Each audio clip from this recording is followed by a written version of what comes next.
পথে শাহানার সাথে শেরহামের দেখা হলো। শাহানা শেরহামকে সংকোচ ঝেড়ে বলল, তনির আব্বা এসেছে, তোমার সাথে সাক্ষাৎ হয়েছে? শেরহাম জবাব দিল। না, হয়নি।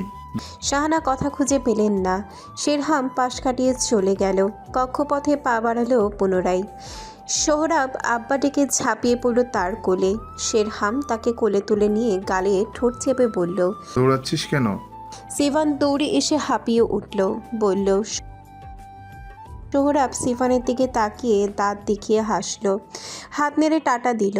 শেরহাম তার গালে আদর করতে করতে কক্ষের দিকে হেঁটে যেতে যেতে জানতে চাইল, তোমার আম্মা কোথায়? কি রান্না? সোহরাব দোপাশে মাথা নাড়ালো। সে জানে না। শেরহাম কক্ষে প্রবেশ করল। সোহরাবকে বিছানায় বসিয়ে টেবিলে একটা মোড়ক বলল। আম্মাকে ডেকে নিয়ে আসো। সোহরাব লাফ দিয়ে বিছানা থেকে নেমে এক দৌড় দিল। শেরহাম হাত মুখ ধুতে চলে গেল। ফিরে এসে গামছা দিয়ে হাত মুখ মুছতে মুছতে দেখল একটা ঢালাই হরেক রকমের জিনিসপত্র। সে আগ্রহ দেখালো না। ফোপানির শব্দ শুনে পেছনে তাকাতেই দেখতে পেল সোহরাব ফোপাচ্ছে। শেরহাম কপাল ভাঁজ করে তার দিকে এগিয়ে বলল। কি হয়েছে আব্বা? আব্বা? সোহরাব ঠোঁট টেনে টেনে বলল। সোহরাব উপর নিচ মাথা নাড়ল। শেরহাম জিজ্ঞেস করল, কোথায় ও? আমাকে নিয়ে চলো। শেরহামের আঙ্গুল টেনে নিয়ে গেল সোহরাব। আলিজা ফুলটবের পাশে তার পুতুলকে কোলে নিয়ে খেলছে। তার সামনে কয়েকটা ছোট ছোট খেলনার পাতিল। সেগুলো থেকে খাবার নিয়ে পুতুলকে খাওয়াতে খাওয়াতে মাথা নাড়তে লাগলো। বিড়বিড় করতে করতে গাইছে, কালু পাইচান, কালু পাইচান। শেরহাম তাকে সরু চোখে চেয়ে থাকলো। সোহরাব বলল। আলিজা চোখ তুলল। সোহরাবকে দেখে হেসে বলল, কালু পাইচান, কালু আব্বা। বলেই খিক করে হাসিতে ফেটে পড়ল। শেরহাম লম্বা লম্বা পা ফেলে এক হাতে তাকে ঘাড়ে তুলে নিয়ে এলো কক্ষে। আলিজা ভয়ে চেঁচিয়ে উঠেছে। শেরহাম কক্ষে এনে দরজা বন্ধ করে সোহরাবের সামনে তাকে বসিয়ে বলল। চুপ। আর কালো ভাইজান ডাকবে? আলিজা চেঁচাচ্ছে আব্বা আব্বা বলে। শেরহাম বলল, আর চেঁচালে তোমার আব্বাকেও তুলে দিয়ে আনবো। আলিজা হাত দিয়ে মুখ চেপে ধরল। চোখ দিয়ে জল গড়িয়ে পড়েছে ভয়ে। দুপাশে কয়েকবার মাথা নেড়ে একসঙ্গে বলল, না না না না, আব্বা না। আর কালো ভাইজান ডাকলে তোমার আব্বাকেও বেঁধে রাখবো, তোমার আম্মাকেও বেঁধে রাখবো। সোহরাব তালি দিয়ে খিক করে হাসতে লাগলো। আলিজা ঠোঁট ফুলিয়ে বলল, কালু পাইজানের আব্বা বানু নয়। শেরহাম অট্ট হাসিতে ফেটে পড়ল। আলিজার হাত দুটো একসঙ্গে করে তটিনীর একটা ওড়না দিয়ে বেঁধে দিল। আলিজা ঠোঁট উল্টে বলল, আল্লাহ মাবুদ তোমাকে মারবে। শেরহাম হেসে তার নাক টিপে দিয়ে বলল, তোমাকে মারবো আর বলবো কালো ভাইজান। আলিজা ফুপিয়ে কাঁদল শব্দহীন। বলল, না না না না, না। ঠিক আছে, যাও, হাত দুটো সবাইকে গিয়ে দেখাও, যাও। শেরহাম ছেড়ে দিতেই আলিজা তার বাঁধা হাত দিয়ে এক ছুটে পালালো কেঁদে কেঁদে। তার কান্না শুনে সকলে ছুটে এলো। এবার শেহজাদ তার সামনে হাঁটু মুড়ে বসে বলল, এ কি অবস্থা? হাত বেঁধেছে কে? কান্না করছেন কেন আম্মি? আলিজা তার আব্বাকে পেয়ে এবার সশব্দে কেঁদে উঠে বলল, কালু পাইজানের আব্বা, কালু আব্বা বুকা দিতে। টনি এসে বলল। কি হয়েছে মামুনি? আলিজা তাকে দেখে শেহজাদকে বলল, কালু ভাইজানের আম্মা বানু, আব্বা বানু নয়। শেহজাদ বলল। আপনি কি বলেছেন? আলিজা ঠোঁট ফুলিয়ে চেয়ে রইল। শেহজাদ তার হাতের বাঁধন খুলে নিতে নিতে বলল, সত্যি কথা বলবেন, কি বলেছেন আপনি? কালু ভাইজান। উপস্থিত সকলেই হেসে উঠল তার কথা শুনে। শেহজাদ তাকে কোলে তুলে চোখের পানি মুছে আদর করে বলল, বড় ভাইজান ডাকবেন, কালো ভাইজান বলো তো বেয়াদবি। আল্লাহ মাবুদ ভীষণ রাগ করবেন। শেহজাদ যেতেই তটিনী সিভানকে জিজ্ঞেস করল, তোমার ভাইজান কবে এসেছে?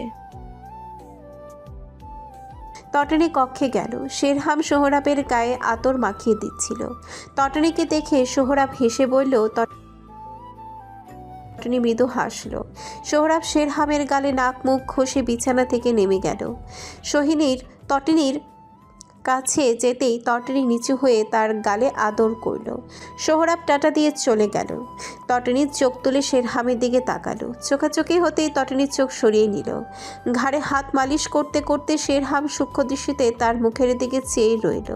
তটনি প্রত্যেকটা মন খারাপের গল্প তার চোখে মুখে লেপ্টে থাকে, যে শেরহাম সুলতানের কাছে আড়াল করা দায়। সোলেমান মাহমুদ আশায় যেখানে তার হাসি খুশি আনন্দে থাকার কথা, সেখানে তার মন খারাপ। অবিশ্বাস্য। ক্ষণকাল পর শেরহামের বুঝতে পারল যে এই মন খারাপের পেছনে সেই দায়ী। সোলেমান মাহমুদ নিশ্চয়ই কিছু না কিছু বলেছে। তটনি টেবিল থেকে মোড়কটা নিয়ে চলে যাচ্ছিল। শেরহাম ডেকে বলল, ওটাকে বিরিয়ানি কার? কিনেছিলাম। বেশ, খেয়ে নাও। তটনি সেটা টেবিলে রেখে বেরিয়ে যাচ্ছিল। শেরহাম কোমর টেনে তার সামনে এনে বলল, তোর কি মনে হয় আমি না খেয়ে আসি? তুই আমাকে খেতে না দিয়ে বের হবে দিবি, আর আমি উপাস খাবো কেন? কোন দুঃখে? এটা ছেলের জন্য কিনেছি। তটনি নিজেকে তার বাহুবন্ধনী হতে মুক্ত করার জন্য ছটফট করে উঠল।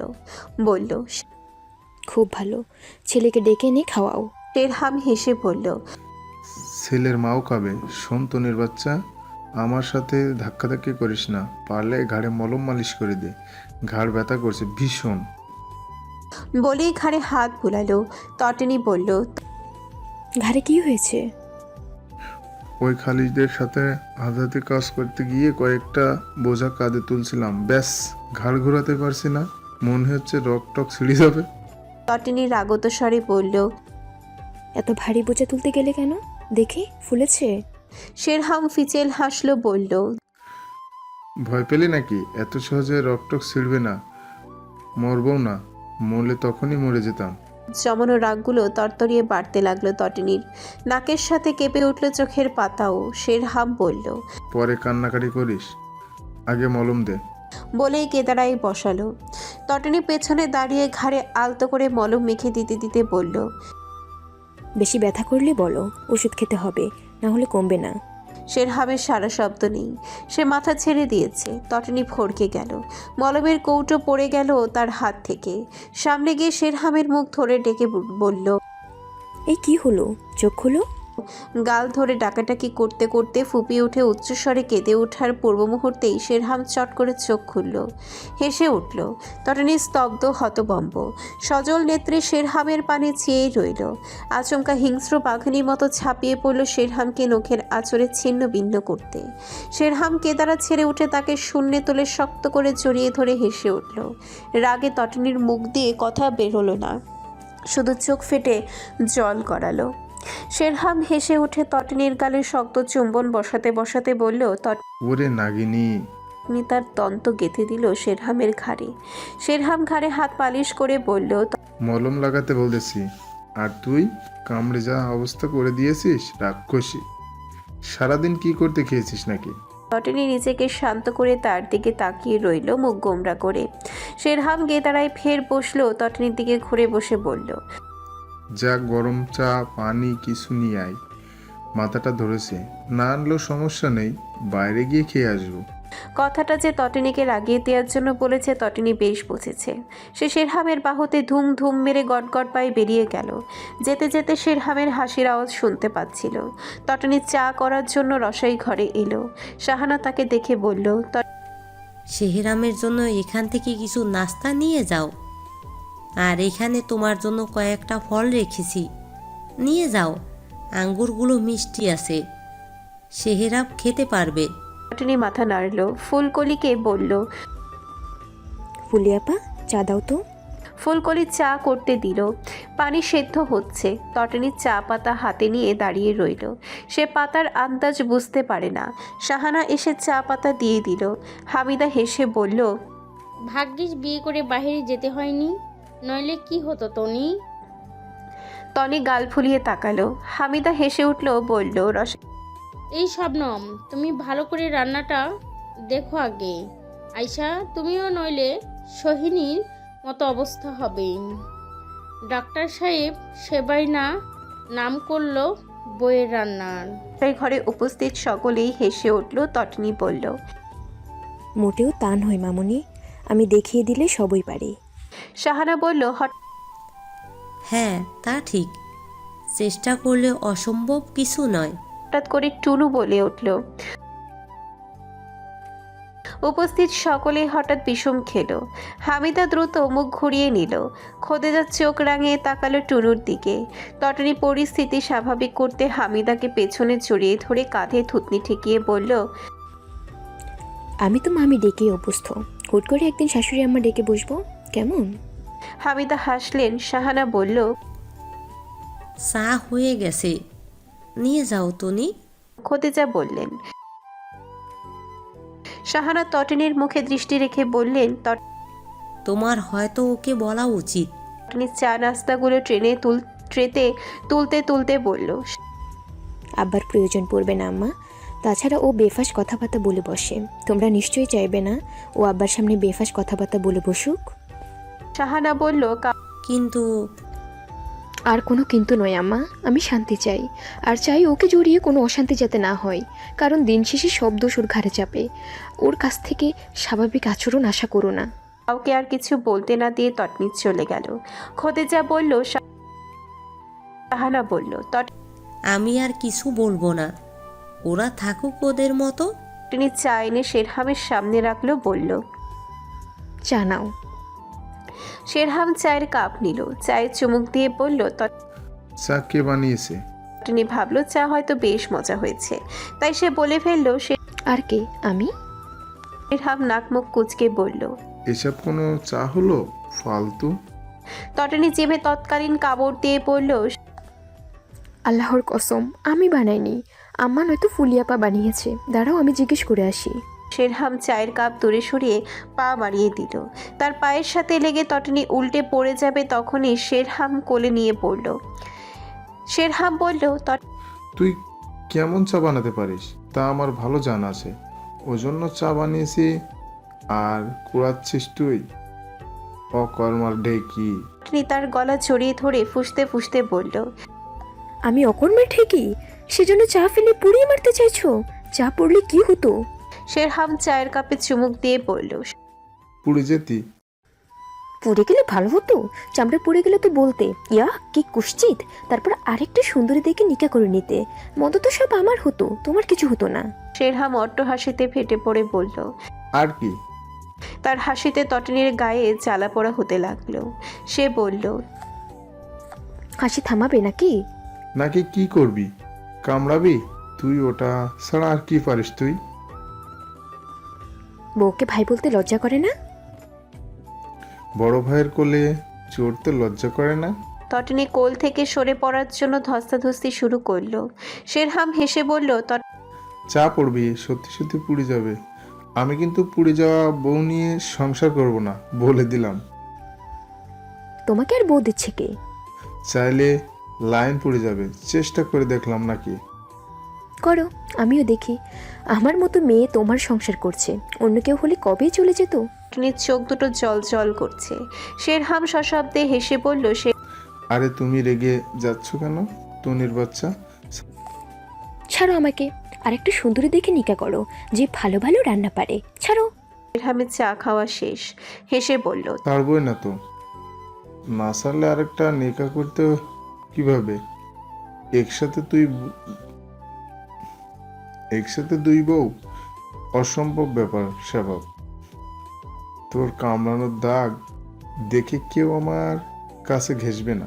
তটনি কথাটা শুনে হঠাৎ চাপা হাসলো। শেরহাম হাসি চেপে রেখে কাপটা তটনিকে দিল। তটনি কপাল কুঁচকে কাপটা নিতেই শেরহাম তাকে কলস মেতে দাঁড়িয়ে গেল। নাকে নাকে ঘষে বলল, যদি এর পরের নিকা করি তাহলে তোকেই করব। এর পরের বার যদি নিকা করি তাহলে তোকেই করব। কারণ কি জানিস? তটনি তার হাতের বন্ধন দৃঢ় করে ঠোঁট মৃদু হাসি ঝুলিয়ে বলল। কি কারণ? শেরহাম বলল, কারণ আমার কাপড় চোপড় ধোয়ার জন্য, খাবার এনে দেওয়ার জন্য, নিকে পয়সা, এমন বিশ্বস্ত কাজের ঝি পাবো না। তটনি আশ্চর্যজনিত চোখে চেয়ে রইল, আচম্বিত চিৎকার দিয়ে বলল, তুমি আমাকে কাজের ঝি বললে? পরিস্থিতি বিরূপভাবে বুঝে শেরহাম আগে ভাগেই তাকে বিছানায় ধপাস করে ছুড়ে দিয়ে বলল, আর কামড়ায় না ভাই, এখনো জ্বালা কমেনি। তটনি তাকে টান মেরে ফেলে দিল তার পাশে। শেরহামের উপরে ঝুঁকে গালে দন্ত দ্বারা দংশন করে হেসে বলল। তার আর কি যেন? কপালের চুলগুলো শেরহামের মুখের উপরে পড়ল। কামড়াতে পেরে তার ঠোঁটে মধুর হাসি। শেরহাম গালে হাত মালিশ করে বলল। মানুষের সামনে মুখ দেখাবো কি দিবি না আজব। তটনি বুকে ঝুঁকে বলল। আরেকটা দিই? শেরহাম তৎক্ষণাৎ তাকে ফেলে দিল। তার শরীরের নিচে চাপা দিয়ে বলল। সব কিছুর একটা সীমা থাকে তনির বাচ্চা। তটনি হাসতে লাগলো, বলল। নাগিনী ডেকেছো আর ছুবল খাবে না? আমি কে জানো? সুলতান মহলের বড়ি বেগম। আমার ক্ষমতা সম্পর্কে জানা আছে মশাই? আমি কার বেগম জানো? শেরহাম কপাল চোখ কুঞ্চন করে বলল। কার? তটনি ঠোঁট টিপে হাসলো, বলল। বিখ্যাত বনমানুষ রহমান ওরফে শেরহাম সুলতানের প্রিয় বেগম। আচমকা শেরহামের কাঁধের পোশাক টেনে নিজের আরো কাছে টানলো তটিনী। জিজ্ঞেস করল। খুব প্রিয় না? বলো বলো, আমার মতো তোমাকে কেউ অত ভালোবেসেছে? শেরহাম ভাবুক দৃষ্টিতে তার দিকে চেয়ে রইল। তটিনী মৃদুভাবে হেসে তার কানের কাছে বলল। কিন্তু আমি জানি এই পৃথিবী, চাঁদ, সূর্য যেমন সত্য, তুমি আমাকে ভালোবাসো এটাও ঠিক তেমনই সত্য। শেরহাম তার মাথার নিচে হাত গলিয়ে রেখে মাথাটা উপরে তুলে কপালে ঠোঁট ছুঁয়ে দিয়ে বলল। কাজ আছে, আসি। তটিনী খপ করে ধরে ফেলল। তার পোশাক খুবই নিকটে টেনে এনে চেয়ে রইল প্রতীক্ষমান দৃষ্টিতে। শেরহাম তার মাথার নিচে দুহাত গলিয়ে মুখটা তুলে এনে অজস্র ভালোবাসায় রাঙিয়ে দিল। তটিনী ফিক করে হেসে উঠে বলল। ছি, এতগুলো দিতে বলেছি? শেরহাম অবাক। সুলতান মহল ভোরবেলায় জেগে ওঠে বয়স্ক থেকে শুরু করে বাচ্চাগুলো। ফজরের আজানের পরপর ভোরের কাক ডাকার আগেই ভোরের প্রার্থনার জন্য সকলের ঘুম ছুটে যায়। প্রার্থনা শেষে সকলেই নেমে পড়ে যে যার কাজে। অপরূপার কাজ বাচ্চাদের ঘুম থেকে তুলে পড়তে বসিয়ে দেয়া। মুখের কথা ফোটার সময় তাদের হাতে বই ধরিয়ে দিলে কথা স্পষ্ট হতে হতে বাচ্চারা অনেক কিছু আয়ত্ত করে নিতে পারে। সিভান সবাইকে আরবি হরফ শেখানোর দায়িত্ব নিয়েছে। তার কোরআন হেফজ সম্পন্ন করার পথে। তার শ্রুতিমধুর তেলাওয়াতের জন্য সে মাদ্রাসায় নানান সম্মাননাও পেয়েছে। বর্তমানে হুমায়রা, আলিজা, সোয়াইব আর সোহরাব তার ছাত্রছাত্রীর মধ্যে পড়ে। এছাড়া মাঝে মধ্যে মরিয়মও তার কাছ থেকে অনেক কিছু শেখার চেষ্টা করে। তার ছাত্রছাত্রীর মধ্যে বাধ্য ছাত্রী হচ্ছে হুমায়রা। তার এক কথায় সে যে উঠে আর বসে। ছোট সাহেবকেও হুমায়রা বড্ড ভয় পায়। ছোট দুজনকেই মোটামুটি ভালো, কিন্তু পড়বে না বললে সেদিন তাদের আর পড়ায় কি। সবচাইতে অবাধ্য ছাত্রী হচ্ছে আলিজা। সে তো পড়বেই না, বরং সবার পড়ায় ব্যাঘাত ঘটাবে। সিভান বকলে আঙ্গুল তুলে বলবে তার চুপ চুপ জীবানী, আমার আব্বাকে বলে দিব। কথা শুনে সবাই হেসে ওঠে। সিভান একদৃষ্টিতে তার মুখপানে তাকিয়ে ভাবে, আজও তার ব্যতিক্রম নয়। সোহরাব আর সোহাইব মনোযোগ দিয়ে পড়ছিল। তার কথায় সকলে হেসে ওঠার সাথে সাথে আলিজা ভীষণ ক্ষুব্ধ হলো। রাগত স্বরে সোহরাবকে বলল। কালু পাইচান, কালু কালু। বলতে দেরি তার পাশে বসা সোয়াইবের হাতে চর খেতে দেরি নেই। ঠাস ঠাস করে বোনের মাথায় চর মেরে ক্ষান্ত হলো সোয়াইব। ওদিকে সোহরাব নির্বিকার। আরিজার কালু ভাইজান ডাকাতে তার এখন খারাপ লাগে না। আম্মা কাল রাতে বুকে জড়িয়ে তাকে বলেছে কালো মানে খুব সুন্দর। আব্বা কালো কিন্তু খুব সুন্দর, সেও কালো কিন্তু খুব সুন্দর।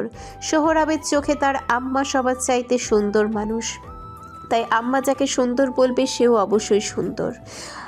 আর আব্বা তার খুব কাছ থেকে দেখা একজন বীর। আব্বার তীর ছোড়া সে কাছ থেকে দেখেছে, বন্দুক ছুড়ে শিকার করতে দেখেছে, ঘোড়ার পিঠে চড়ে ছুটতে দেখেছে। আব্বা অসুন্দর হতেই পারে না। আম্মা বলেছে সে আব্বার মতো। আব্বা সুন্দর মানে সেও সুন্দর। বোন তাকে কালো বলছে, এটার মানে বোন তাকে সুন্দর বলছে। তার কষ্ট পাওয়ার কোনো দরকার নেই। সোয়াই বোনের দিকে তাকিয়ে চোখ লাল করে বলল। আলিজা খেপে উঠল, চোখে জল টলমল করছে। সোহরাব বইয়ের দিকে তাকিয়ে বিড়বিড় করে পড়তে লাগলো। সিভান বলল, সোয়াইব বলল, সিভান বলল। আলিজা ফুপিয়ে উঠে বলল, কালু পাইচান তাব্বো। হুমায়রা বলল, আলিজা বেশি বেড়েছ।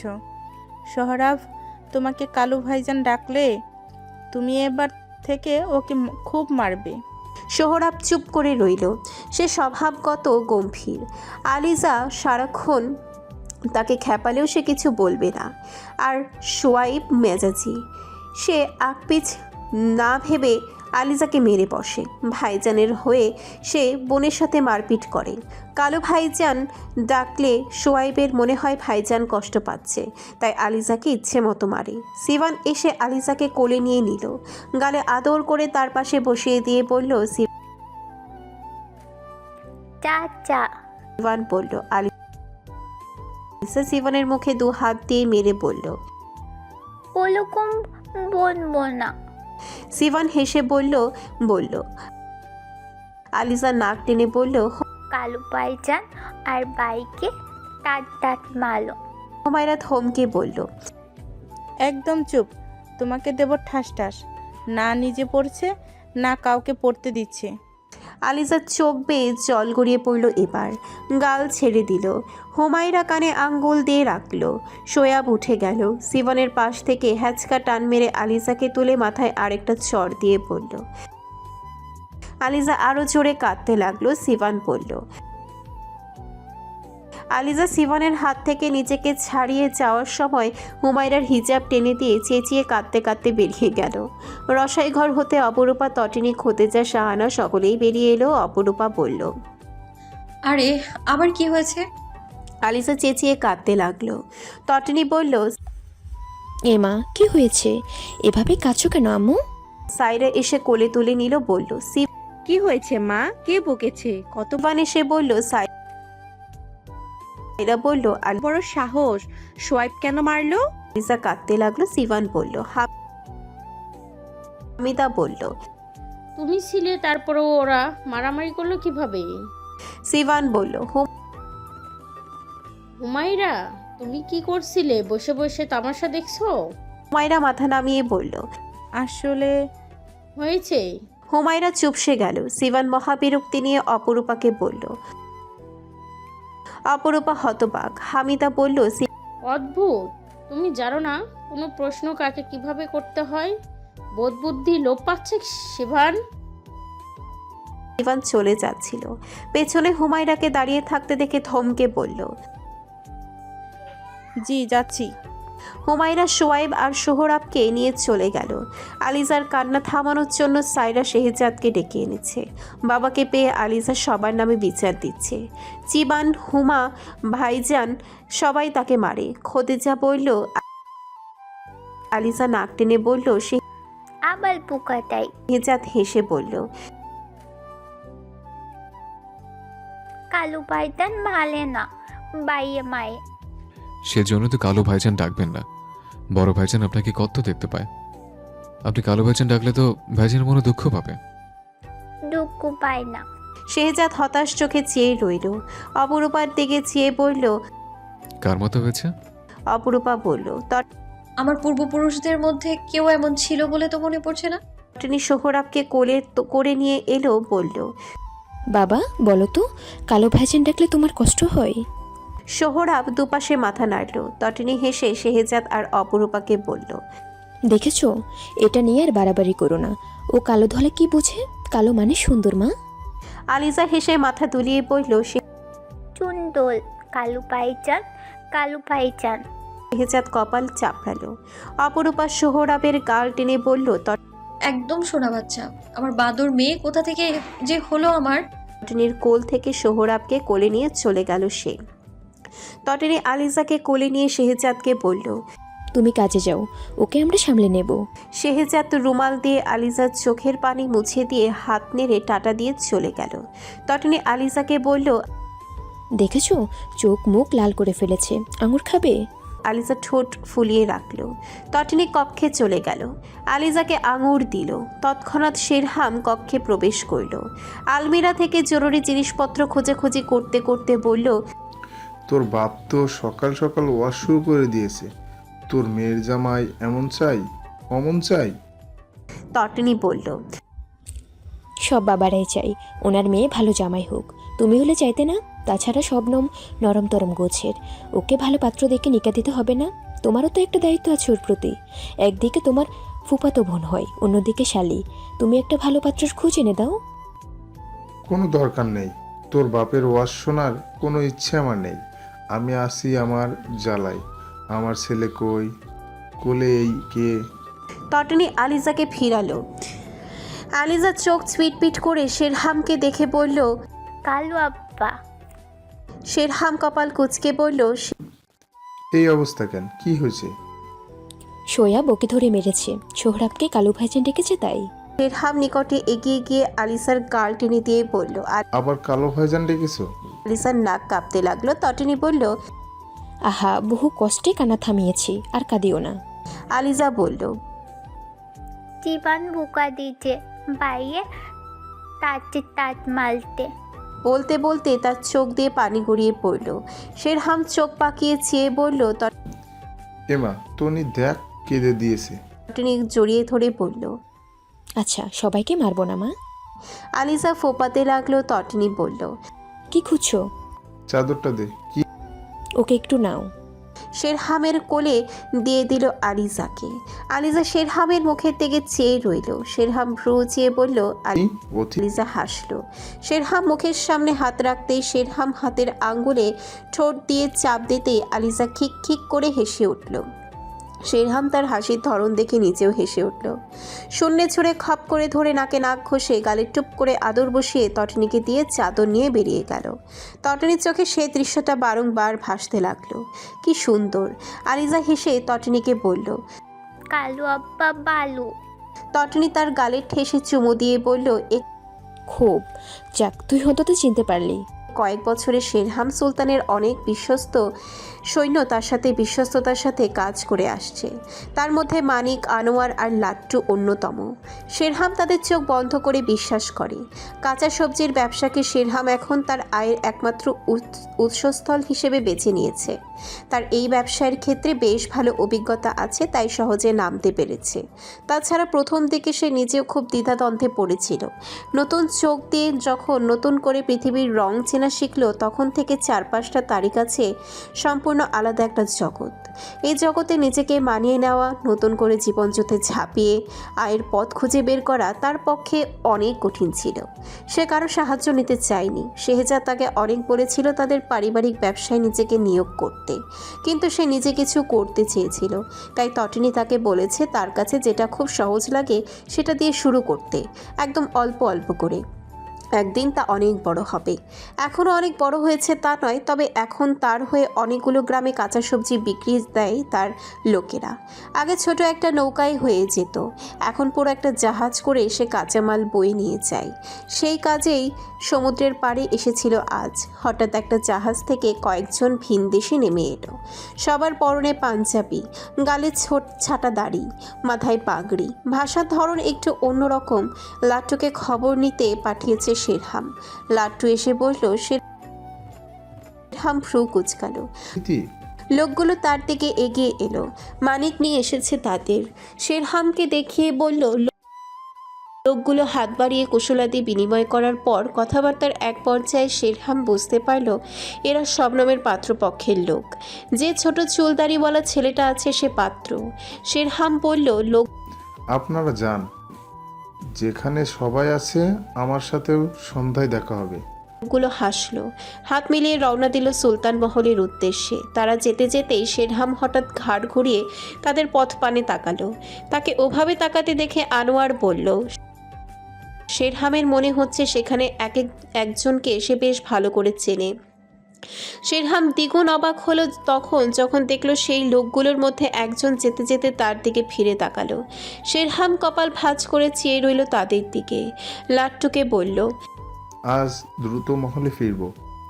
যা করার সন্ধ্যায় আসরের আজানের আগে শেষ করবি।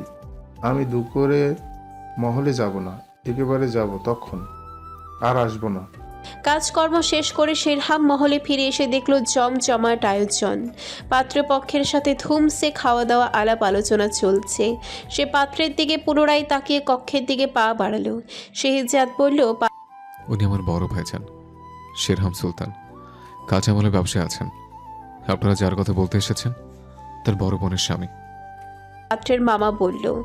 মেয়ের খোঁজ খবর দিয়েছে পাত্রের ফুপু। তিনি সুলতান মহলের এই কন্যাটিকে সম্পর্কে জেনে শুনে সম্বন্ধ আনতে বলেছিলেন। যদি সব ঠিক থাকে তাহলে পাত্রের মা বোন এসে পাত্রের মুখ দেখবেন আর আংটি পরিয়ে দেবেন। তারপর বিয়ের 3 তারিখ ঠিক করা যাবে। সোলেমান মাহমুদ পাত্রের কাছে হাজারো প্রশ্ন রাখলেন। পাত্র বুদ্ধিমত্তার সাথে সব প্রশ্নের উত্তর দিয়ে সোলেমান মাহমুদের মন জয় করে নিলেন। শেরহাম কক্ষ এসে চেয়ারে বসে মাথা এলিয়ে দিয়ে চোখ বুজে রয়েছে। তটনি এসে চেয়ারে পেছনে দাঁড়িয়ে জড়িয়ে ঘাড়ে মুখে রেখে জিজ্ঞেস করল, এই পাত্র দেখেছো? কেমন হবে শবনমের সাথে? শেরহাম মুখ চিন্তিত দেখালো। তটনির সামনে ফিরে হাঁটু ভেঙে বসে ওড়নার কোনায় ঘাম দিয়ে মুছতে মুছতে বলল, গোসল করে আসো, খাবার দিচ্ছি, যাও। শেরহামের মুখায়ব শক্ত। তটনি ভীত কণ্ঠে জানতে চাইল। কি হয়েছে বলো? শেরহাম দাঁড়িয়ে পড়ল, পায়চারি করতে গেল। তটনি তার সামনে গিয়ে জড়িয়ে ধরে বুকে মাথা ঠেকিয়ে রেখে বলল, আমাকে বলো সবটা। শেরহাম বলল, আরো কত ভালো ভালো পাত্র পাওয়া যাবে, এটাতে না বলতে বল শবনমকে। তটনি মুখ তুলে চাইল। জিজ্ঞাসা দৃষ্টিতে চেয়ে থেকে বলল, কি হয়েছে? কি লুকাচ্ছো? দোতলার চত্বরে দাঁড়িয়ে মহলের মেয়ে বউরা আড়াল থেকে পাত্রকে দেখেছে। শাহানা খুশি হলো এই ভেবে পাত্র দেখতে ভালো। আর সাফায়েত এসে জানিয়েছে ছেলের শিক্ষা দীক্ষাও আছে। আব্বা শুরুতেই ভালো পাত্রের সন্ধান পেয়ে মহা খুশি। সাহানার বুকের উপর থেকে যেন একটা পাথর সরে গেল। স্বস্তির নিঃশ্বাস ফেললেন উনি। সায়রা শবনমকে টানতে টানতে নিয়ে এলো। পাত্রকে দেখিয়ে বলল, সব পছন্দ হয়েছে? বেশ দেখতে, কিন্তু পছন্দ না হয় উপায় নেই। শবনম মৃদু হাসলো, শুধু কিছুই বলল না। তটনি সবার পেছনে দাঁড়িয়ে সে ক্রমশ হাত মোচড়াচ্ছে। শেরহাম হুট করে মহল থেকে বেরিয়ে গেল কেন? কেন চিন্তিত দেখাচ্ছিল? শবনমের বিয়ে নিয়ে উদ্বিগ্ন দেখাচ্ছিল। তটনির হাঁসফাঁস লাগছে সত্যিটা জানার জন্য। আয়েশা তাকে দেখে বলল, তটনিকে টেনে নিয়ে গেল সে। তটনি দেখল তার আব্বার চেহারা সন্তুষ্টি, আনন্দ, উত্তেজনা। পাত্রের সাথে বেশ জমিয়ে গল্প করছেন তিনি। কি এমন হলো যে শেরহাম তাকে শবনমকে বিয়েতে না বলতে বলে গেল? সে কি করে শবনমকে কথা বলবে? কেনই বা বলবে? কি কারণ জিজ্ঞেস করলে শবনম কিংবা আম্মাকে কি বলবে সে? সত্যিটা জানা অবধি সে কাউকে কিছু বলতে পারবে না। সে সেখান থেকে চলে এলো। তাকে লক্ষ্য করল শবনম। আপুকে এত চিন্তিত দেখাচ্ছে কেন? পাত্র দেখে কোনো প্রতিক্রিয়া দেখালো না। তটনি হাঁটতে হাঁটতে সোহরাবকে খুঁজল। দেখল সে সোয়াইবের সাথে তীর ধনুক খেলছে। তীর ধনুকগুলি তাদের খেলার সামগ্রী। তাকে দেখে সোয়াইব উচ্চস্বরে বলল। তটনি হাসলো। সোহরাব এসে হাঁটু জড়িয়ে ধরল। তটনি বলল, দেখে এসো তো তোমার আব্বা কোথায়। বলবে আম্মা এখন ডাকছে। যদি আব্বা চিল্লাফাল্লা করে, কাউকে বকাবকি করে, তাহলে চুপি চুপি চলে আসবে, ঠিক আছে? সোহরাব মাথা নাড়ল। তটনি সোয়াইবকে আদর করে বলল, ভাইজানের সাথে যাও। সোয়েব দুপাশে মাথা নেড়ে চলে গেল সোহরাবের সাথে। সামির ঘুম থেকে উঠে বিছানায় কাঁদছিল। আলিজা শুনতে পেয়ে সেখানে দৌড়ে গেল। দেখতে পেল বাবু উঠে বসেছে, কাঁদছে। সে বিছানায় উঠে গেল। সামির তাকে দেখে জড়িয়ে ধরল। আলিজা বলল, আব্বু আম্মুল কাতে দাপে। সামির হামাগুড়ি দিয়ে তার কাপড় টেনে ধরল। কোলে ওঠার পায়তারা করল। আলিজা বিছানা থেকে নেমে একটা বেতের মোড়া টেনে টেনে নিয়ে এলো। তারপর ওটার সাহায্যে সামিরকে বহু কষ্টে বিছানা থেকে নামিয়ে নিল। তার পেটের সাথে সামিরকে জড়িয়ে ধরে হেঁটে হেঁটে কক্ষ হতে বের হলো। বহু কষ্টে সামিরকে ধরে রেখেছে সে। আর পারছিল না, তাই বসে গেল মেঝেতে। সামিরকেও মেঝেতে শুয়ে দিল। শুয়ে দিয়ে গালে ঠাস করে মেরে বলল, কান্না করতো কেন? আপু আর তোমাকে কুলে নিবে না। টাটা বাবু। আপু দুঃখ পাতি বলেই দৌড় দিল। সামির শোয়া থেকে উঠে হামাগুড়ি দিয়ে তাকে অনুসরণ করলো। চেঁচিয়ে কেঁদে আলিজার পিছু পিছু হামাগুড়ি দিয়ে ছুটতে লাগলো সে। আলিজা পিলারের পেছনে আড়াল করে দাঁড়ালো, বলল, বাবু আপু নাই, তোমার আম্মার আতি তুলে দাও। তারপর পেট ছুঁয়ে বলল, আপু এখানে দুঃখ পাতে। সামির কাঁদতেই লাগলো। আলিজাকে না দেখতে পেয়ে আরও জোরে কাঁদতে লাগলো। আলিজা এবার বেরিয়ে এলো, সামনে এসে আবারও কোলে নেওয়ার চেষ্টা করতে যাবে, তখনই খপ করে তার চুল মুঠোবন্দি করলো সামির। আলিজা ব্যথা পেয়ে চেঁচিয়ে কেঁদে উঠল। দুজনেই একসাথে কাঁদতে লাগলো চিৎকার করে। তখনই তার কক্ষে যাচ্ছিল, দুজনের কান্নার শব্দ শুনতে পেয়ে হন্তদন্ত পায়ে ছুটে এলো সে। এসেই দেখতে পেল আলিজার চুল টেনে ধরে কাঁদছে সামির। আলিজা তার চুল ছাড়ানোর চেষ্টায় ব্যর্থ হয়ে কাঁদছে। তটনি দৌড়ে এসে চুল ছাড়িয়ে নিয়ে সামিরকে কোলে নিল। আলিজাকে বুকের সাথে জড়িয়ে ধরে আদর করে বলল। আলিজা কাঁদতে কাঁদতে বলল, বাবু মারতে। তাদের কান্নার শব্দে তটনি ডাকাডাকিতে সাইরা, অপরূপা, আয়েশা, শবনম সকলেই হাজির। সাইরা এসে বলল, কি হয়েছে আপু? ওরা এখানে কেন? কাছে কেন? তটনি রাগত স্বরে বলল। একটা বাচ্চা মেয়ের হাতে একটা বাচ্চাকে ছেড়ে দিয়েছো, তোমার আক্কেল হবে কবে? সাইরা সামিরকে কোলে নিয়ে মাথায় হাত বুলিয়ে শান্ত করাতে করাতে বলল, ও তো বিছানায় ঘুমন্ত ছিল। আলিজার কাছে কি করে এলো? তুমি ওকে কোথায় পেয়েছো আম্মা? আলিজা কেঁদে কেঁদে সবটা খুলে বলার সাথে সাথে অপরূপা তার গালে ঠাস করে মেরে বলল, কত বড় সাহস, বিছানা থেকে নামিয়ে নিল। পড়ে গেলে কি হতে? অতটুকুন একটা বাচ্চা, কে বলেছে এত পণ্ডিতি দেখাতে? তটনি বলল। আহা, ওকে মেরো না তো, ছাড়ো। অপরূপা বলল, না, অভ্যাস খারাপ হয়ে যাচ্ছে, দুঃসাহসিক কাজ করছে আজকাল। আজকে বেঁধে পিটাবো, চলো। আলিজাকে টানতে টানতে নিয়ে গেল সে। কোথার থেকে সিভান ছুটে এলো, অপরূপার হাত থেকে ছো মেরে নিয়ে গেল আলিজাকে। আলিজার কান্না থামলো না, সে কাঁদতেই থাকলো। সোহরাব তার আব্বাকে পেল না, তাই ফিরে এলো। নতুন মেহমানের সাথে বসে গল্পগুজব করছে সকলে। শেহজাদ জিজ্ঞেস করল। কোথায় গিয়েছে বাবা? সোহরাব মাথা নেড়ে জবাব দিল। আব্বু কোথাও নাই। শেহজাদ সবার সাথে সৌজন্যতা দেখিয়ে হেসে বলল। আমি একটু আসছি। সোলেমান মাহমুদ সম্মতি দিলেন। শেহজাদ সোহরাবের কাছে ফিসফিস করে বলল। আব্বা বাইরে গিয়েছেন, ফিরে আসবে, চিন্তার কিছু নেই। সোহরাব হাসল। শেহজাদকে দেখে আলিজা ছুটে এলো সিভানের কোল থেকে। থমকে গেল ভাইজানদের দেখে। সোহরাব আর সোয়াইব চলে যাচ্ছিল। আলিজা তাদের পিছু পিছু ছুটল, ডেকে বলল, আয় আয় কালু পায়তান। সোহরাব ঘাড় ফিরালো, রেগে মেগে তাকিয়ে বলল। সোয়াইব হেসে উঠল সোহরাবের কথায়। আলিজার চোখ জ্বলে ভরে উঠল। চিৎকার করে কান্না করার আগে দুই ভাই পালালো। পাত্রপক্ষের জন্য খাবার দাবারের আয়োজন করা হয়েছে। তটনি কথায় কথায় জানতে পারল ওনারা আজ রাতটা মহলে থাকবেন। সকাল সকাল খুশির সংবাদ নিয়ে রওনা দেবেন। পরশুর মধ্যে মহিলারা এসে শবনমকে আংটি পরিয়ে নিকাহার দিন পাকা করে যাবেন। শবনমকে নিয়ে সবাই হাসি মজা ওড়াচ্ছে। শবনম নির্বিকার, সে কারো কথার জবাব দিচ্ছে না। তটনি জিজ্ঞেস করল, ছেলে কি করে আম্মা? ওনাদের পারিবারিক ব্যবসা আছে, জমি জমাও আছে, তার উপর খানদানি বংশ, সুশিক্ষিত, ছেলে দেখতেও ভালো। কিসের ব্যবসা? ফলের ব্যবসা। ওনাদের নাকি নিজেদের বাগান আছে। ওখানকার পরিচিত ব্যবসায়ী ছিলেন বাবা, বেশ নামডাক আছে। শেহজাদ যখন ভালো বলেছে, তোমার আব্বার যখন মনে ধরেছে, তখন আর কি বলার থাকে। আর শবনম?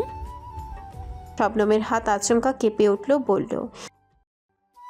তটনি বলল, তোমার কোনো মতামত নেই? জীবনটা তো তোমার। শাহানা বলল, এখানে আবার মতামতের কি আছে তনি? ওকে বলতে দিন না আম্মা। শবনম, কিছু বলার থাকলে বলো। শবনম চোখ নিচে নামিয়ে বলল, হ্যাঁ না কিছুই না। শবনম চোখ তুলে চাইল। তটনি বলল, হ্যাঁ বলাটাও মতামত। শাহানা বলল, ওকে এভাবে জেরা করছো কেন তনি? মেয়েরা কি মুখ ফুটে হ্যাঁ বলে? এর চাইতে ভালো ছেলে আর কোথায় পাবে? আর একটু ঘাটাঘাটি করা উচিত আম্মা। আপনারা আরও জানুন, তারপর কথা পাকা করুন। আমি আর ঘাটাঘাটি করার মতো কিছুই দেখছি না। তুমি নিশ্চিন্তে থাকো। শেহজাদ আর সাফায়াত তো আছেই, তারা সমস্তটা জেনেই তবে নিকাহ পাকা করবে। রসাই ঘরে আয়শা প্রবেশ করে বলল, শাহানা বলল, খাবে না, দিয়ে দাও। শাহানা থালা সাজিয়ে দিল ভাত তরকারি দিয়ে। তটনি মাছটা রেখে দিয়ে বলল, ওরা বাপ ছেলে মাছ খেতে চায় না, এমনিতেও মাংস দিয়ে খেয়ে নেবে, এটা রেখে দাও। শাহানা বলল। তটিনী খাবারের থালা হাতে কক্ষের দিকে এগিয়ে গেল। সোহরাব ছুটে এসে বলল। নানুর হাতে খাবেন? সোহরাব মাথা দুলিয়ে বলল। আচ্ছা যাও। তটিনী কক্ষে প্রবেশ করা মাত্রই জিজ্ঞেস করল। হুট করে কোথায় চলে গিয়েছিলে? শেরহাম আলমিরা থেকে বন্দুকটা বের করে দেখছিল। তটিনীকে দেখে সেটি রেখে দেওয়ার আগেই তা তটিনীর চোখে পড়ে গেল। সে থালা হাতে দাঁড়িয়ে অবাক চোখে চেয়ে জিজ্ঞেস করল। তুমি বন্দুক কেন বের করেছো এখন? শেরহাম বলল। না এমনই, খেতে দে, খিদে লেগেছে। শবনমকে বলেছিস? তটিনী পেছনে ফিরে বলল। না। শেরহাম রাগত স্বরে বলল। কেন বলিসনি? কেন? আজব, কোন কারণ ছাড়া কেন বারণ করব? কেন করব সেটা তো বলো। শেরহাম দাঁত কটমট করে বলল। তটিনী কোনো কারণ বলতে পারবো না, যেটা বলেছি সেটা কর। বলল। পারবো না আমি। বেশ, হ্যাঁ। কট পায়ে হেঁটে বেরিয়ে গেল শেরহাম। তটিনী তার পেছন পেছন দৌড়ে গেল। শেরহাম মহলের বাইরে বেরিয়ে গেল। তটিনী কক্ষে এসে পায়চারি করতে লাগলো। শাহানা খেতে ডাকলে খেতে চলে গেল। খেয়ে এসে সোহরাবের পাশে শুয়ে পড়ল।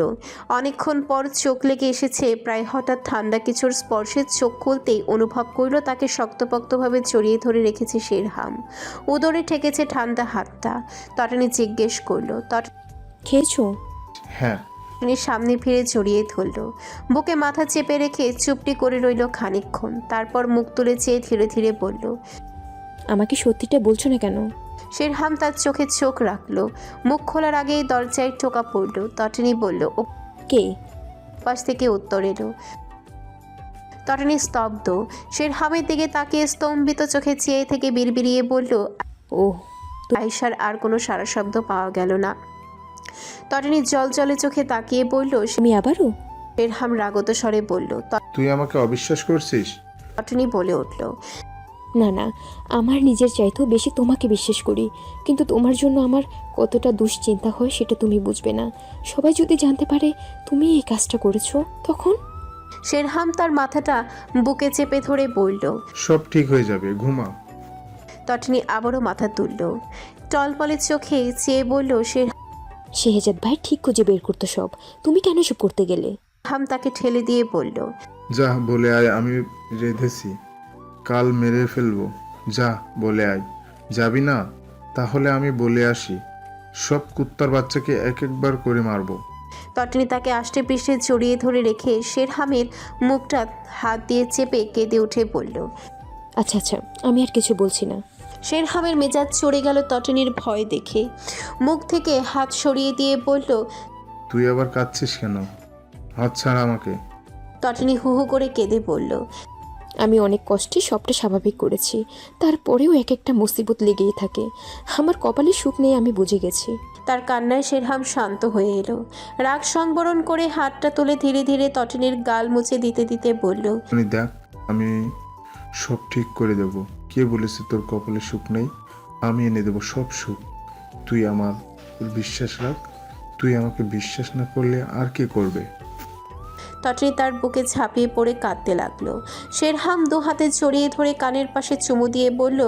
তুই দুনিয়ার সবার কাছে বুঝদার, আমার কাছে এলে লাদা বাচ্চা হয়ে যাস কেন? তটিনী মুখ তুলে জল জলে চোখ মুখ চাইল। শেরহাম ভ্রু উঁচিয়ে বলল। অবৈধ অস্ত্র চালানোর ব্যবস্থা করে তুই ওদের জন্য কেঁদে কেটে মরে যাচ্ছিস। তটিনী বুকে পুনরায় মুখ চোখের জল লুকালো। শেরহাম তার কপালে চুল সরিয়ে কপালে চোখের পাতায় মুখে চুম্বন করে বলল। ঘুমাতনের বাচ্চা। তটিনী নাক টেনে বলল। বড় সড়ো কাণ্ড ঘটিয়ে রেখে বলে ঘুমা তনির বাচ্চা। শেরহাম তার কথায় হেসে ফেলল আচমকা। তটিনী তার হাসি দেখে হাত ছুটতে ছুটতে বলল। নেমো খারাম আমাকে এত বড় চিন্তায় ফেলে হাসছে। শেরহাম তার হাত দুটো চেপে ধরে রেখে অষ্টপুটে দীর্ঘ চুম্বন করতে তটিনী স্থির হয়ে এলো। শেরহাম তার নরম হয়ে আসা শরীরটাকে দু হাতের বাঁধনে বেঁধে গলায় মুখ গুজে বলল। ঘুমের ওষুধ খেয়েছিস? এবার ঘুমা। কেদারার পায়ের সাথে পা দুটো বাঁধা, পিছমোড়া করে হাত বাঁধা, কাপড় দিয়ে মুখ বাঁধা। ইমরান গো শব্দ ছাড়া কিছুই করতে পারল না। তার সামনে বসা লাট্টু, আনোয়ার আর মানিক। সুলতান মহল থেকে অদূরে একটি পরিত্যক্ত কুটিরে ইমরানকে বেঁধে নিয়ে আসা হয়েছে শেরহামের আদেশে। আগেরকার মতো মহলের বাইরে নিরাপত্তা রক্ষী রাখা হয় না। বড় সড়কের কাজে বেশিরভাগ সৈন্য নিয়োজিত থাকার মহল প্রাঙ্গণে শেহজাদের কোনো সৈন্য উপস্থিত ছিল না। আর রাতও বেড়েছে। সেই সুযোগে ইমরানকে বন্দি করা সহজ হয়েছে মানিক আর আনোয়ারের। তারা সুযোগের অপেক্ষায় ছিল কখন ইমরানকে বাগে পায়। ক্রোধের তাড়নায় ইমরানের চোখ দুটো জ্বলছে। তার শরীরে উত্তরোত্তর ঝাঁকুনিতে কেদারাটা দুলছে। মানিক তেড়ে এসে কেদারায় ধপাস করে লাথি বসিয়ে ইমরানের টুটি চেপে ধরে বলল, শিরাম সুলতানের সাথে লাগতে গেছিলি, আসতেছে তোরে কুপাইতে শালা। ইমরান এক নাগাড়ে গোগো শব্দ করতে লাগলো। দপদপ পায়ের শব্দ শুনতে পেয়ে মানিক ঘাড় ঘোরালো তৎক্ষণাৎ। আনোয়ার দাঁড়িয়ে আছে, তাদের সবার মুখ বাঁধা। মানিক জিজ্ঞেস করলো, সাহেব আইসে পড়ছে। আনোয়ার বলল।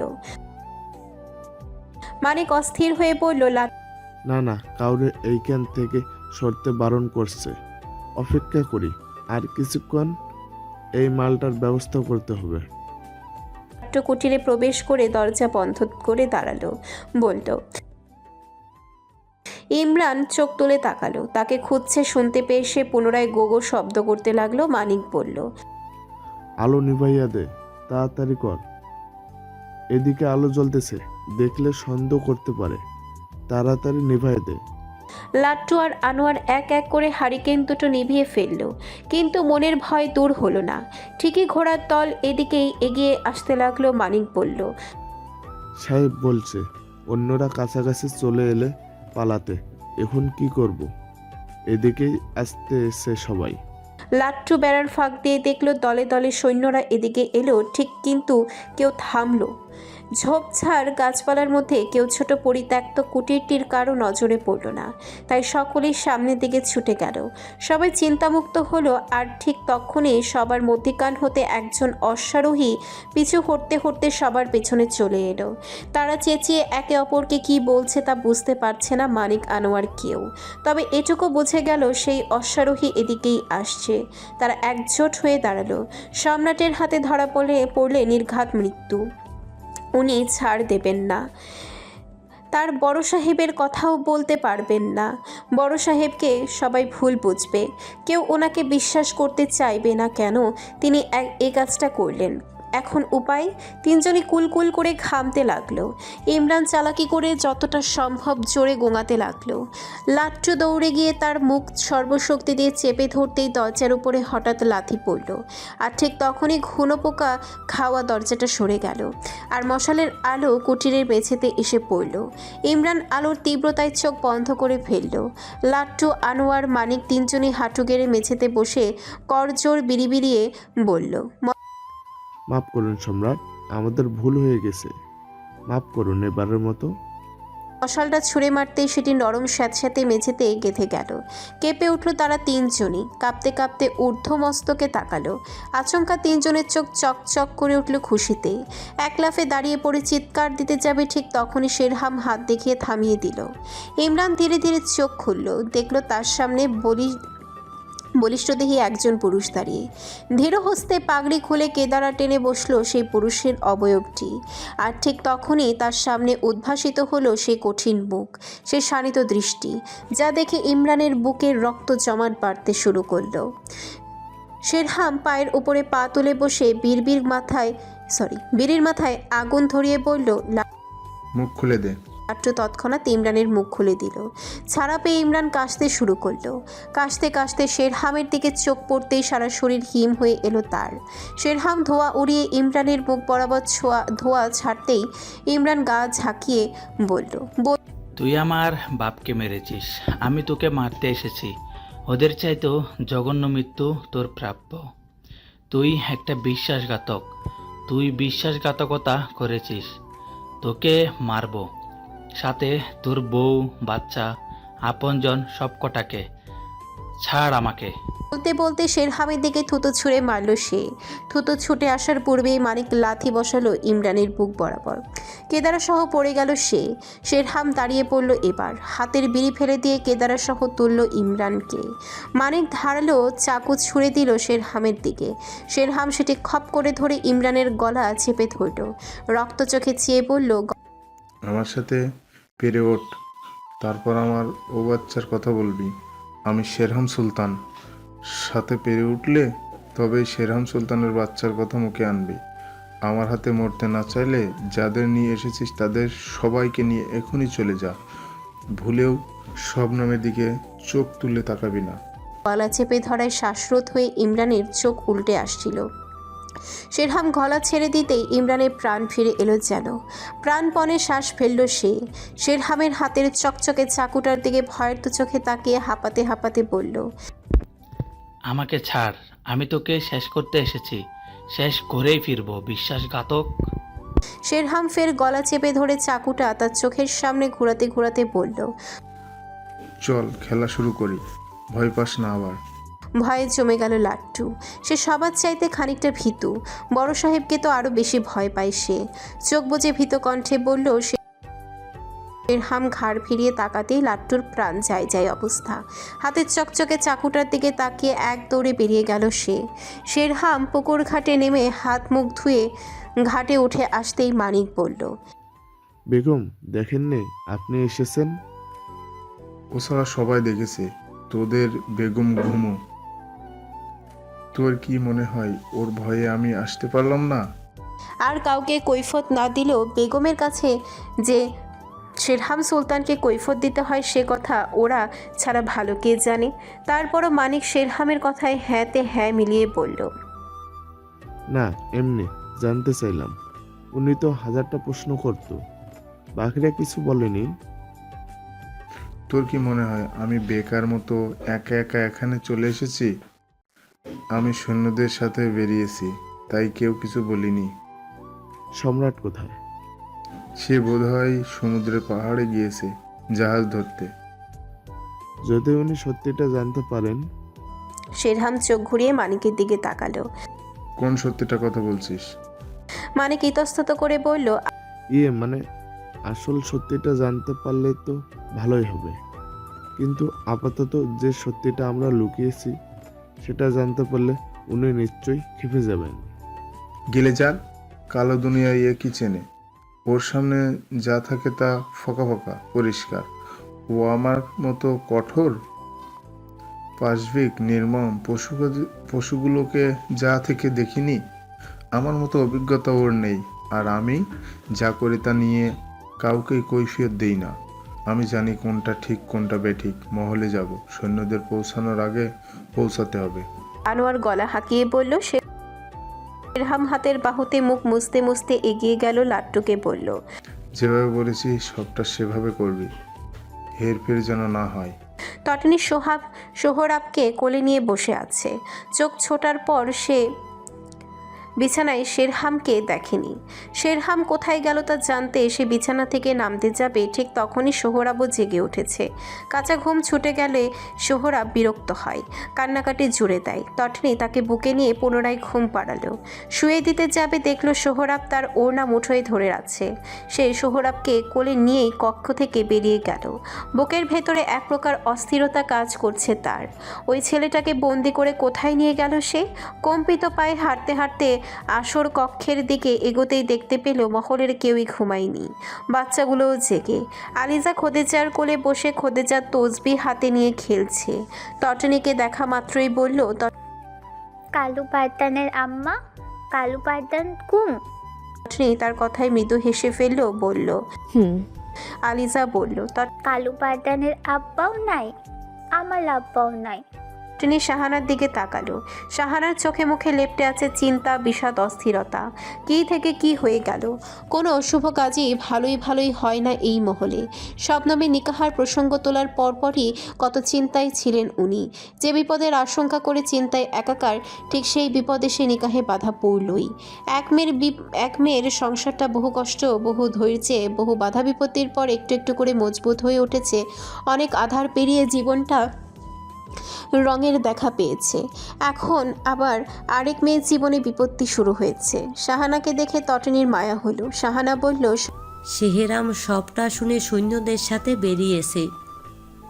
চিন্তার কিছু নেই, সৈন্যদের সাথে ফিরবে। শবনম এগিয়ে এসে বলল। সোহরাব ঘুমো ঘুমো চোখে শবনমের কোলে গেল। শবনম ওকে কোলে নিয়ে গালে কয়েকটা আদর দিল। আলিজাকে বলল, কুমনের দুতে শবনমের প্রশ্নকে ব্যঙ্গ করে খিকখিক করে হাসতে লাগলো সে। অপরূপা বলল, দিনের বেলা ঢুসে ঢুসে ঘুমাবে, রাতে ঘুম নেই, অশুভ মেয়ে। আলিজা আঙ্গুল দেখিয়ে বলল, লুপা টুপ টুপ আমার আব্বাকে বলে দিব। আয়শা হুমায়রা ফিক করে হেসে উঠে আবার হাসি ধামাচাপা দিল। তটনি সোহরাবকে শবনমের কোলে দিয়ে সদর কক্ষের কাছাকাছি চলে এলো। সেখানে শেরতাজ সাহেব, শাহজাহান সাহেব আর সলিমান মাহমুদ সহ ইমরানের সাথে আসা তার মামা খালুরা বসে আছেন চিন্তিত মুখে। তটনি ভালো করে মাথা ঠেকে আড়ালে দাঁড়ালো তাদের সবাইকে দেখে। সদর দরজা খোলা থাকায় সে মহলের সিংহদুয়ার দেখতে পাচ্ছে। কোনো সৈন্যকে ঘোরাঘুরি করতে দেখা যাচ্ছে না। লাট্টু মানিকদেরও দেখা যাচ্ছে না। ওরাও কি বেরিয়েছে ওর সাথে? কি করতে চাচ্ছে সে কে জানে। অস্থিরতায় ঘামতে লাগলো সে। তার অস্থিরতা কমে এলো যখন বাদশাহর ডাক শুনতে পেল। ঘোড়ার হেসরা ধ্বনি শুনতে পেয়ে সবাই চমকে উঠল। মেয়ে বউরা দ্বিতল চত্বরে এসে দাঁড়ালো পর্দার পেছনে। তটনীয় উকিঝুঁকি দিল। শুধু শেরহামকে দেখলো। শেরহাম মহলে প্রবেশ করা মাত্রই শাহজাহান সাহেব ছুটে গিয়ে বললেন। শেরহাম বলল, কেন সে বেশি দূর যায়নি সে প্রশ্ন সবার মনে এলেও মনেই থেকে গেল। কেউ জিজ্ঞেস করার চেষ্টাও করেনি। উত্তর শুনে তারা সন্তুষ্ট হতেন না এটা বোধহয় জানতেন। তটনি দ্রুত সরে গেল। শেরহাম লম্বা লম্বা পা ফেলে কক্ষের দিকে পা বাড়ালো। হঠাৎই তটনির সামনে পড়ল। জিজ্ঞেস করলো, তুই? পেছনে মা বোনেরা আছে জেনে তটনি বলল, না, এমনি ঘুম ছুটে গিয়েছিল তাই। ও, শেরহাম কক্ষপথে হেঁটে চলে গেল। আলিজা তার পথ আটকে পড়ল। আই আই কালু আব্বা, আমার আব্বা কোথায়? আব্বার জন্যে ঘুরতে আতি। শেরহাম ঠোঁট উল্টে বলল, মাথায়। আলিজা তার মাথায় হাত দিয়ে ভ্যাবা চেকা খেয়ে দাঁড়িয়ে থাকলো। অপরূপাকে যেয়ে জিজ্ঞেস করলো। আমার আব্বা মাথায়। অপরূপা তাকে কোলে টেনে নিয়ে বলল। আলিজা মিছিমিছি চোখ বন্ধ করে রেখে বিড়বিড়িয়ে বলল, কালু পাতান, কালু পাতান। অপরূপা হেসে ফেলে বলল। এটা কি গান যে সারাক্ষণ গেয়ে বেড়ান? আলিজা মাথা দুলিয়ে বলল। কালু আব্বার মাথায়।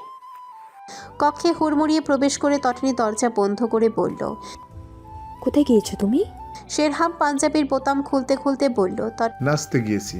তটনি খেপে তাকাতেই শেরহাম বলল, সবাই ওকে খুঁজতে বেরিয়েছে, আর আমি ঢুসে ঢুসে ঘুমালে সন্দেহ করবে না? সর। তটনিকে সামনে থেকে সরিয়ে দিল। তটনি খপ করে তার পাঞ্জাবি টেনে ধরে বলল। দাঁড়াও, হাত ভেজে কেন? বলতে বলতে চুলে হাত দিল। প্রশ্ন করল। চুল ভেজে কেন? শেরহাম বিরক্ত হয়ে চকারান্ত শব্দ করে বলল, ফালতু বকিস না তো। আমার ছেলেকে নিয়ে আয়, ঘুমাবো, যা। তটনি চোখ তখন নিবদ্ধ শেরহামের কাঁধে। রক্তের ছোপ ছোপ দাগ দেখে সে স্তম্ভিত চোখে চেয়ে ধীরে ধীরে হাত তুলে কাঁধের পোশাক ছুঁয়ে বলল, তুমি ওকে মেরে ফেলেছো? কিভাবে মেরেছো? আবারও খুন খারাপি করে বেড়াচ্ছ রাত বিরাতে? আবারও? শেরহাম কিছু বলতে যাবে তার আগেই তটনি পিছু হটল। বলল, একদম ছুবে না। সে যতই খারাপ হোক, ওকে মারাটা উচিত হয়নি। তুই কি চেঁচিয়ে চেঁচিয়ে সবাইকে শোনাচ্ছিস? কেন? ভয় হচ্ছে? শেরহাম তেড়ে এসে বলল, ভয়? আমাকে ভয় দেখাতে আসবি না। ভয়ের বাপও আমাকে ভয় পায়। তটনি তাকে ধাক্কা দিয়ে সরিয়ে দিয়ে বলল। তুই আমাকে ছুবি নই হাতে। শেরহাম তার হাতের দিকে একবার তাকালো। চোয়াল শক্ত করে বলল। চিল্লাবি না, খবরদার। তটনি দ্বিগুণ রাগত স্বরে বলল, একদম ধমক দেবেন আমাকে। আমাকে ঘুমে রেখে রাত বিরাতে খুন খারাপি করে বেড়াচ্ছ, আর আমি সেই তোমাকে নিয়ে গান গেয়ে বেড়াই সবার কাছে। শেরহাম বলল, যা, সবাইকে বলে আয় তোর বোনের হবু বরকে আমি খুন করেছি। যা, বলে আয়। দাঁড়িয়ে আছিস কেন? তটনি আবারও ধাক্কা দিল শেরহামকে। বলল, 100 বার বলবো। যা যা যা, বেরো। তটনি লাথি দিয়ে কেদারাটা সরিয়ে দিয়ে বলল, তোর ঘরে আমি আর আসবো না শয়তান। তুই থাক তোর খুন খারাপি নিয়ে। আমার ছেলেকেও ধরবি নই হাতে। কি বললি? তটিনী রাগে ফোঁস করলো। কেদারায় আরও একটা লাথি বসাতেই পায়ে আঘাত পেয়ে পা ধরে বসে গেল। শেরহাম এগোতেই আঙ্গুল দেখিয়ে বলল, একদম দরদ দেখাবে না। এসব ন্যাকামি পনা দেখিয়ে আমাকে বশ করেছো। শয়তানগিরি এখনো যায়নি না? শেরহাম রক্তাক্ত চোখে চেয়ে রইল নির্বিকার। তটিনী আঙ্গুলের ব্যথা সহ্য করে দাঁড়িয়ে পড়ল। চোখ মুছতে মুছতে বেরিয়ে গেল। শাহানা, শবনম সকলেই তার চোখে মুখের এমন হঠাৎ পরিবর্তন দেখে হতভম্ব। চেঁচামেচি কেন হচ্ছিল? হঠাৎ কি হলো?